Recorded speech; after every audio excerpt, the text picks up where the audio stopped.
Okay, part 3. My camera solve has finished. I took a gamble by tracking his torso. I don't know if that was a good idea or not. Notice it kind of is guessing where the trees are going to be. Because it can track from here, and it's assuming nothing's moving. So if the camera's moving the way it is in this frame, it kind of knows where the trees are going to end up, which is pretty cool. Nothing really jumps off. These points kind of fly away. I don't know what it's tracking here. That kind of bothers me. Maybe I'll get rid of them. And I'm pressing the small delete, the little delete key above like the arrow keys. I don't really like those on his torso. Alright, seems pretty stable to me. Remember, it's only tracking, it's only using the points if they're yellow. See how they turn yellow as they come on screen? Okay, so I'm going to export this camera. Export camera solve.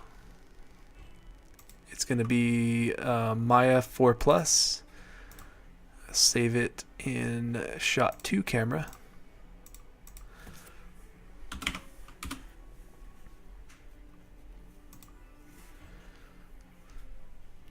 And let's go check it out. Shot 2 camera.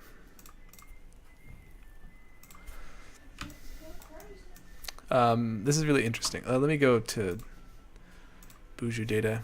You can click on the top group. See how it's got like the camera and then the reference points, and these are just tons and tons of locators. I'm going to click on the top group, Boujou data, and I'll scale it up. So what's really interesting is this is the building, because the camera is going to turn around and look at it. See like that? I see a little bit of shakiness there. That's kind of probably not a good track where the camera jiggles. And then it turns around and looks at the building. And what's cool is when you look at it from inside of that camera, so I'll go perspective camera 1, all those points are there. So let's say I want there to be something stuck to that building. I'll create a cube. There it is. And I'll parent it to, or I'll just snap it to one of these points, just really quick. And let's see if it looks like it's stuck to that building. There you go. And it's not that the cube is moving. The cube is actually really still. It's the camera that's moving. So it imports this moving 3D Maya camera, and it's mimicking what the camera did in real life. Let's say I want something to be stuck to this pole. I'll just select one of the points that's on the pole. It's kind of hard to grab. Let's see. I wonder if I can lower the size of these locators. Display. I don't know if I can change locator size.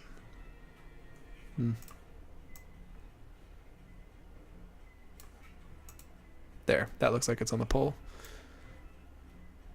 No, that's stuck to Gabe. See how it's not sticking to the pole?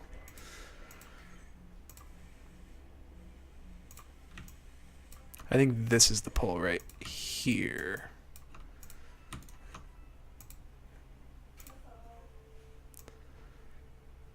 Nope, that's Gabe too. No, okay, so that's that like camera, or maybe it's the power line past the pole. No.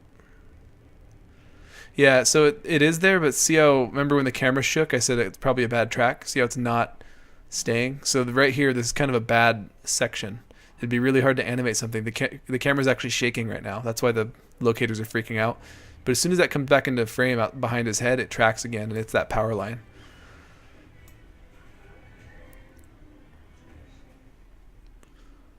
Cool. So let's say I want this cube to be floating in between the building and Gabe, like right in space. So I'll just bring this towards the camera. And now it's almost like this cube is floating between Gabe and the building.